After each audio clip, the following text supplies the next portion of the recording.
আসসালামু আলাইকুম।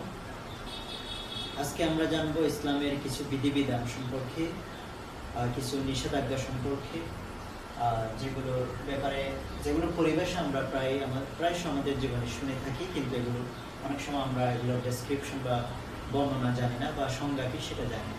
যেমন হালাল, হারাম, মাকরুহ, মুবাহ এবং মুস্তাহাব। হালাল জিনিসটা কি? রাসূল পাক সাল্লাল্লাহু আলাইহি ওয়াসাল্লাম হাদিসে বর্ণনা করেছেন, আল হালালু বাইয়িনুন ওয়াল হারামু বাইয়িনুন। অর্থাৎ ইসলামে কোন জিনিসটি বৈধ এবং কোন জিনিসটি অবৈধ, কোনটি হালাল কোনটি হারাম, এগুলো সুস্পষ্টভাবে বর্ণনা আছে।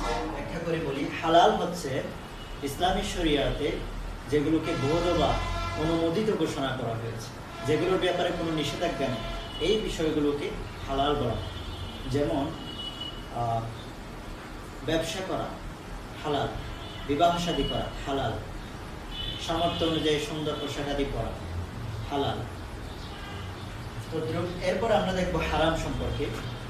হালালের বিপরীত হচ্ছে হারাম। হারাম মানে হচ্ছে নিষেধ, অবৈধ। অর্থাৎ ইসলামী শরিয়াতে যেসব বিষয় করতে নিষেধ করা হয়েছে, যেসব কাজ করতে নিষেধ করা হয়েছে, সেগুলোকে হারাম বলা হয়। যেমন মদ পান করা, জুয়া খেলা, তারপরে গীবত করা, মিথ্যা বলা ইত্যাদি, এগুলো হচ্ছে হারাম। তারপর আমরা দেখবো মাকরুহ। মাকরুহ শব্দটি কারণ থেকে এসেছে। মাকরুহের অর্থ হচ্ছে অপছন্দনীয়, বর্জনীয়। মাকরুহ আবার দুই প্রকার, একটা হচ্ছে মাকরুহে তাহরিমি আর একটা হচ্ছে মাকরুহে তানজিহি।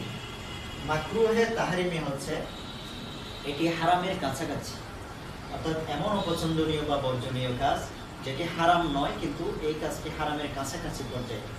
যেমন কোরআন তেলাওয়াতের সময় অযথা কথা বলা, এই কাজটি বর্জনীয় এবং এটি হারামের কাছাকাছি একটি কাজ। তারপরে 2 নম্বরে আমরা দেখব মাকরুহে তানজিহি। এটা হচ্ছে হালালের কাছাকাছি কিন্তু এই কাজটা না করা উত্তম। যেমন উজুর পানি অপচয় করা, এই কাজটা হচ্ছে মাকরুহে তানজিহি। এরপর আমরা দেখব মুবাহ সম্পর্কে। মুবাহ বলা হয় ওসব কাজ যা করলে সওয়াব নেই, আবার না করলে গুনাহ নেই। যেমন হাঁটা চলা করা, সুস্বাস্থ্যের জন্য ভালো স্বচ্ছ পানি পান করা, সামর্থ্য অনুযায়ী দামি পোশাক পরা, এগুলো মুবাহ। এগুলো করলে সওয়াব নেই, না করলেও গুনাহ নেই। এরপর আমরা দেখব মুস্তাহাব। মুস্তাহাব হচ্ছে এমন কিছু কাজ যেগুলো করলে সওয়াব আছে কিন্তু না করলে গুনাহ নেই, করলে কিন্তু সওয়াব আছে, এসব কাজকে বলা হয় মুস্তাহাব। ধন্যবাদ।